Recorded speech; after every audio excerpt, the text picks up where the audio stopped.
Good evening and welcome to the second in our series of lectures on the great Mediterranean empires. This is something of a novel setting for an academician.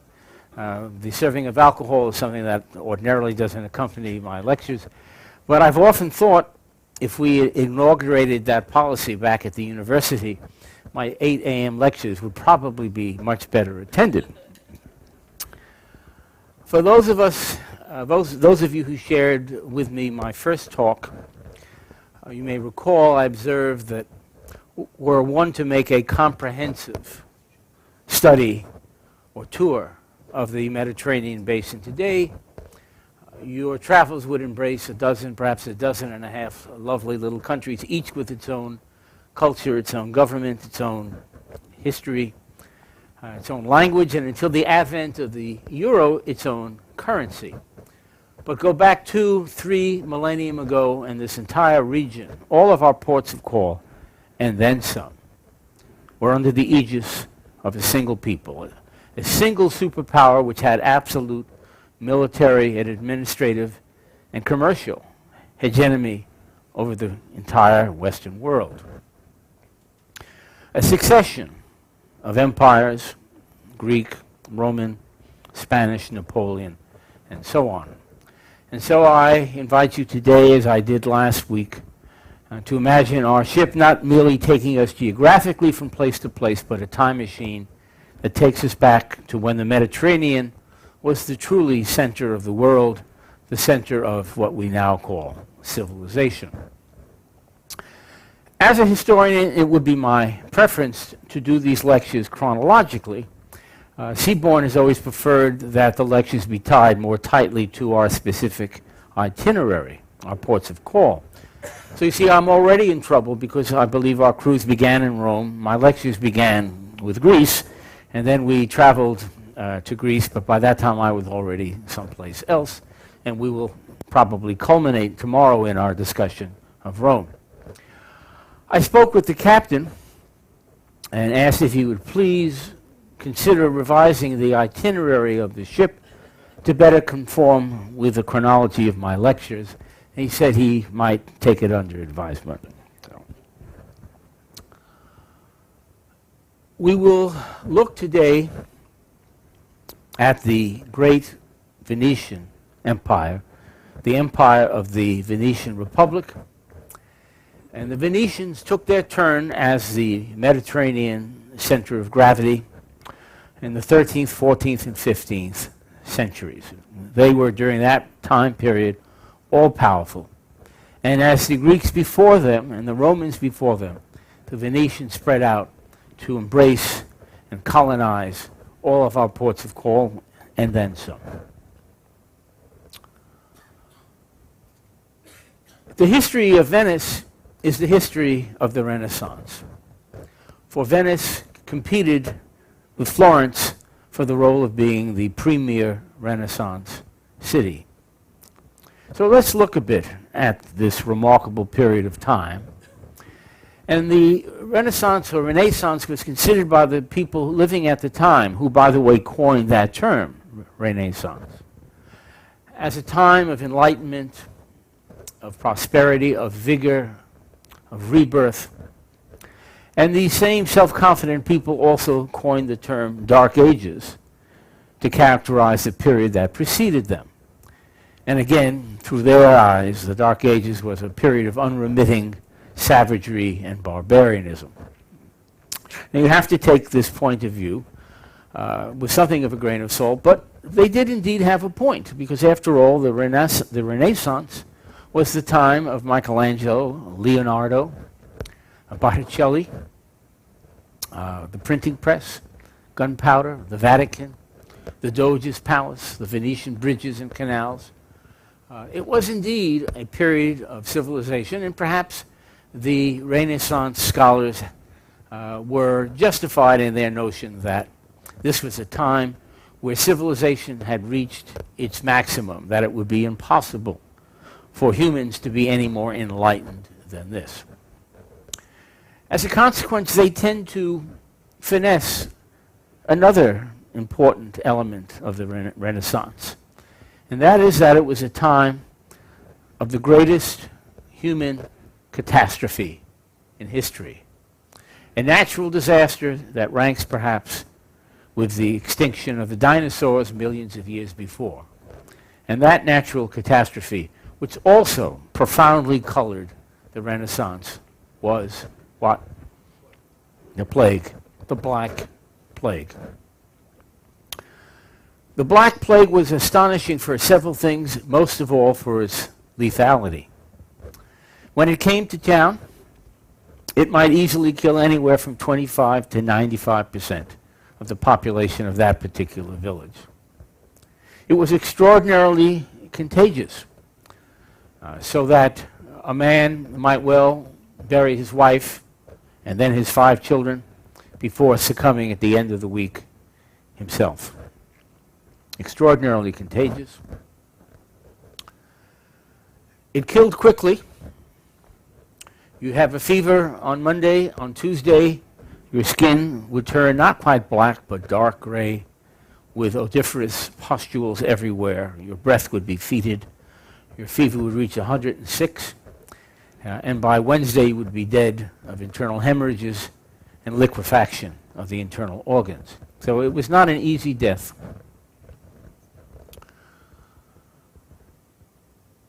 It is said to have begun in 1377, when a commercial ship, a merchant ship, laden with dead sailors and very live rats, drifted into the port of Genoa.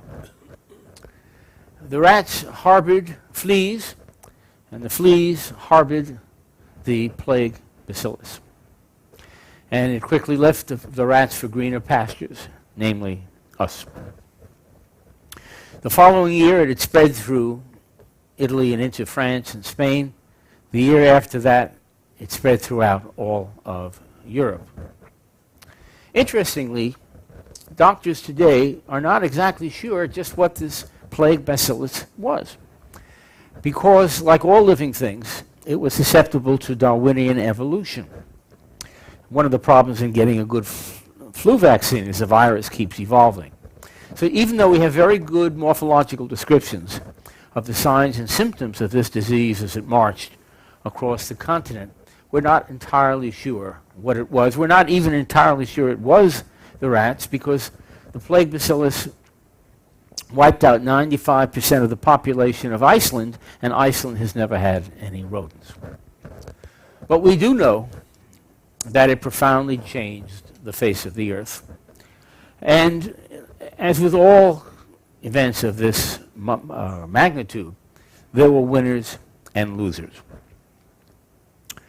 Certainly amongst the losers were the doctors and the priests, who attended to the dead and the dying, and within months there were no longer any doctors and priests in that particular part of the world. I mentioned its extraordinary lethality. There was a monk living in an isolated monastery in Ireland who saw all of his fellow brothers die and thought perhaps he was the last man left on earth. Commerce, of course, and trade suffered because there were no longer very many sailors, factory workers, agricultural workers. They died. The city of Florence, which regularly exported 100,000 bolts of cotton in its plague year, was only able to export 30,000. Many fields lay fallow for lack of workers to work the fields. Jews in particular suffered through time immemorial. Whenever there is a catastrophe, somehow or other the Jews are blamed. The Jews were blamed in many parts of Europe for perpetuating the plague, and that, despite their dying in the same prodigious numbers as Christians, did nothing to mitigate the anti-Semitism of the time. And Jews were often expelled from the country or required to live in ghettos. And when you go to Venice at the end of this trip, you may choose to visit the Jewish ghetto. And now, of course, people can come and go, but at the time of the Renaissance, Jews were allowed to engage in commerce, but as the sun went down, they would be locked in this ghetto. Also among the winners were tradesmen and people with skills who survived. Indeed, if you survived, the Black Plague was a really good time because you had more than you ever had before, all the lands you wanted. And while agriculture suffered, it didn't suffer as much as the population. So for the first time, there was lots of food to eat.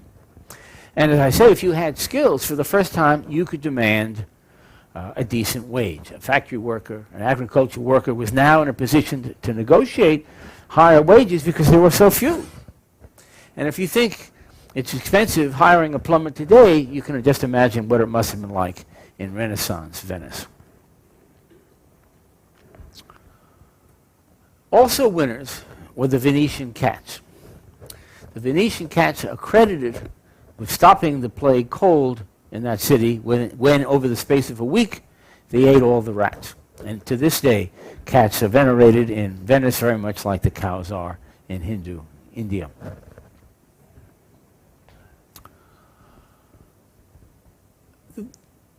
The Renaissance had, I think, another more subtle but no less pervasive impact on the people. You know, when everyone around you is dying and you find the plague is past and you're still alive, it gets you to rethink your existence. And maybe for the first time, as the cliche goes, you take the time to smell the roses because you never know, tomorrow you may be dead. So the survivors were left with a willingness to open their eyes and begin to appreciate things in a way they never had before, to appreciate beauty, to appreciate fine paintings and wonderful buildings and tapestries. And with the commercial success of the survivors, they now had the wealth to underwrite that appreciation of beauty. So we see something of the source of the Renaissance paradoxically comes from a rethinking that the Black Plague brought. One other diabolical aspect of the plague, which kept it alive as a constant source of this cultural change, is that it kept coming back. Every 15 years or so, just as the populations were starting to recover, bam, it would hit again. And so it was that whole cities were totally wiped out. It wasn't until aerial photography of World War II that for the first time we could see the remnants of villages that had been lost to history because of the Black Plague. So the survivors did well. They did very well indeed. And nowhere was this prosperity more apparent than in Renaissance Venice. Venice was developed by the Venetian tribe, who, like the rest of the Western world, were plagued by brigands and terrorists of various kinds and barbarians after the collapse of the Greco-Roman world. And without the Roman legions to enforce order, chaos ensued.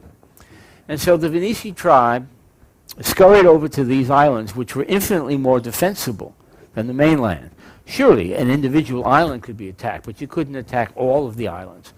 So it was a much more defensible position, and in time they built bridges and canals and created this enormous city, which became the heart of the Venetian Empire. Venice is actually a collection of islands, although that may not be apparent today. And although they didn't know it at the time, when they settled these islands in the 12th century, as it turns out, these islands are situated at what became the crossroads of maritime trade. Especially after the Venetian Marco Polo opened the trade to China. Venice became the center of commerce. It didn't have planes, it didn't have trains, so commerce depended upon ships, and all ships, or almost all ships, had to originate or at least pass through Venice. And Venice not only had a powerful and enormous maritime fleet, but exacted a toll from every other ship that came its way. So with this maritime commerce came extraordinary Venetian prosperity, and with this a mercantile sensibility that I think permeates the Renaissance, but Venice in particular. We had some technical difficulties with my slides, but I was going to show you some portraits of Venetian businessmen. And all of them, to a man, are just carrying themselves with this body language of arrogance and self-confidence, and bejeweled and wearing fine clothing. And I think this was the sensibility of the time. Heretofore, virtue was thought to reside in humility and in poverty, that the likelihood of a rich man getting to heaven was no greater than a camel passing through the eye of the needle. Well, all that changed in Renaissance Venice, where virtue now was associated with wealth. Then if you were truly virtuous, you would be wealthy, and the wealthier you were, the more virtuous you were, and that was the road to heaven. Nowhere do we see the sensibility more corrupting than in the Renaissance popes, who seem to have abandoned saving souls in favor of acquiring wealth and power, often at the head of their personal armies.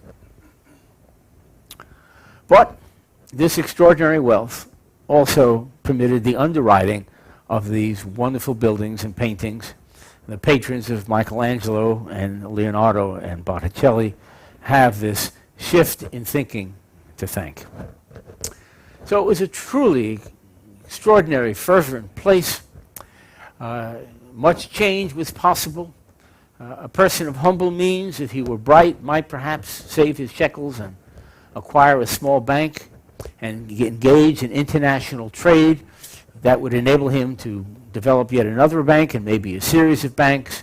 And if he married well, in 2 generations, he could rise from near poverty to become one of the enriched noblemen.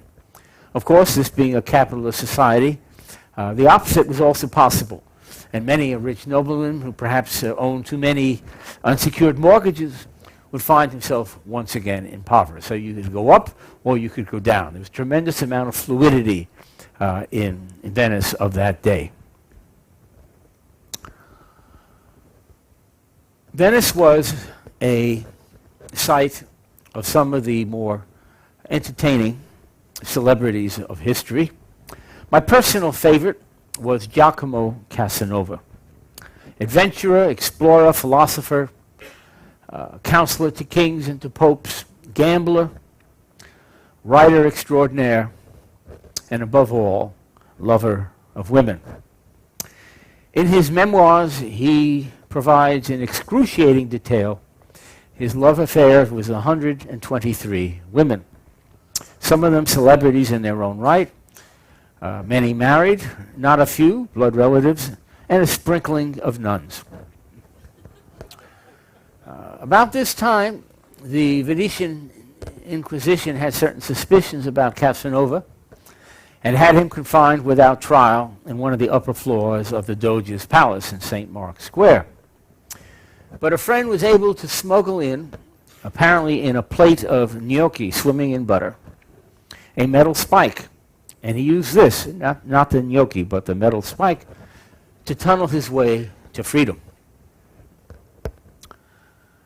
He was friends with Benjamin Franklin, Madame de Pompadour, Voltaire, Rousseau. He knew Catherine the Great. He knew Frederick the Great.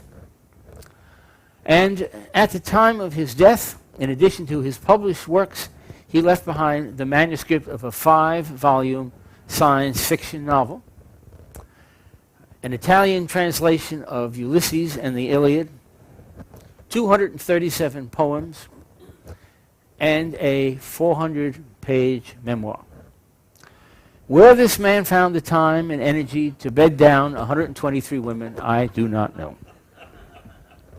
It perhaps says something about the women of that day, and they certainly have their place in the Venetian pantheon. There was, for example, Veronica Franco, a highly esteemed and skillful poet and an equally esteemed courtesan.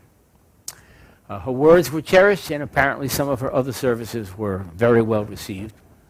And Venice at the time had a kind of yellow pages of courtesans with their names and addresses, the services they provided, and the cost of each. And Veronica had her own quarter page in this annual yellow pages. As I recall, it was 2 ducats for a look-see to see her splendid form, unclothed, 5 ducats for a kiss, and by the way, a ducat was the average servant salary of a month, and 50 ducats for her complete services, the exact nature of which are lost to history. She also was the patroness of the courtesans and prevailed upon the authorities to supply a number of retirement homes for aging ex-courtesans who could live out their golden years unmolested. And then, of course, there was Lucrezia Borgia.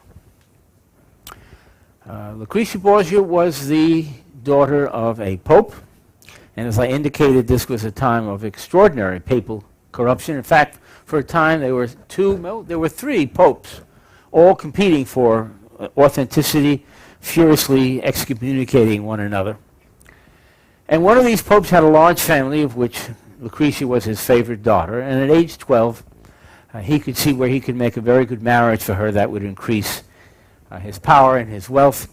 So Lucrezia was married off. There were 150 maids of honor, or perhaps maids of dishonor, since half of them had been supplied by Veronica. But after several years of happy marriage, the Pope found he could make for Lucrezia an even better match. And when her husband complained that she was already married, the Pope pointed out that his Swiss god were capable of very powerful and persuasive arguments. And so he graciously stepped back. The marriage was annulled, and Lucrezia's virginity restored through papal edict, and she was remarried. And after several years of happy marriage, her father found yet another, even more suitable match. And her second husband was not about to give her up, and he said, "This is ridiculous. She is my wife." But after a celebrated Borgia banquet, which featured the food for which Lucrezia has become famous, which apparently was as toxic as it was tasty, he passed away. And Lucrezia was married for a 3rd time. Her husband had a certain trepidation, I understand, about this particular marital union. But he ultimately turned the tables on Lucrezia, giving her the Spanish disease, from which she died in Ferrara, sort of a suburb of Venice, at the age of 39. So you see, in all things, there are winners and losers, and nowhere do we see this more explicitly demonstrated than in Renaissance Venice.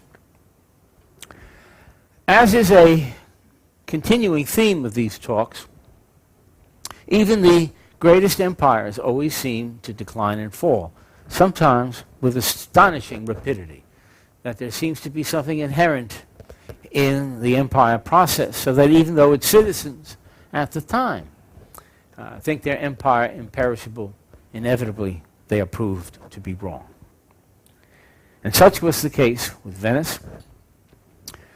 In the 15th century, the Portuguese discovered alternative routes to Africa and beyond that did not involve going through the Aegean Sea, and was able to bypass Venice. The Spanish began to develop the New World, and as tremendous amounts of gold and silver now crossed the Atlantic from South America into Spain. Spain rose and became ascendant and took its turn as the center of Mediterranean power. And Venice declined very rapidly into a luxurious obscurity. For us, that's probably a good thing. It was not such a good thing for the Venetian Empire, which, as I say, at its time controlled Italy, Croatia, and all the sea routes, and now fell into this commercial backwater. But in that backwater, it was spared the industrialization that characterized much of Europe over the next several centuries. It was spared the scarring and the pollution of the Industrial Revolution, and remains to this day a Renaissance jewel frozen in time. So you will enjoy Venice. You will literally step back in time and enjoy it while you may. because a new kind of pollution has now attacked this beautiful city, this heart of this once spectacular empire. Global warming and the rising of the sea. The foundations of Venice are being eaten away, and unless there be another miracle within 50 years, Venice will simply sink into the sea or float away. I'm Dr. Martin Blinder. Thank you very much for coming.